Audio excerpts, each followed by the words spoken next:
नमस्ते, I am Prabha Koirala, psychosocial counsellor. अहिलेको नेपालको स्वास्थ्य अवस्थालाई हेर्ने हो भनेदेखि मानसिक स्वास्थ्य समस्या एकदम जटिल समस्याको रूपमा रहेको छ।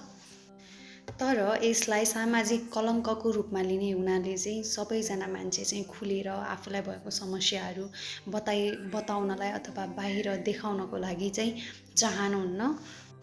यही समस्यालाई मध्यनजर गर्दै नेपाल सरकारले सामी कार्यक्रम अन्तर्गत मनोसामाजिक परामर्शकर्ता प्रत्येक पालिकामा राखिरहेको छ र हाम्रो इन्द्रावती गाउँपालिकामा पनि मनोसामाजिक परामर्शको सेवा उपलब्ध छ र यो सेवा निःशुल्क पनि रहेको छ र यो सेवा लिनको लागि हजुरहरूले इन्द्रावती गाउँपालिकाको मनोसामाजिक परामर्शकर्ता अथवा स्वास्थ्य शाखा अथवा रोजगार शाखामा सम्पर्क पनि गर्न सक्नुहुनेछ।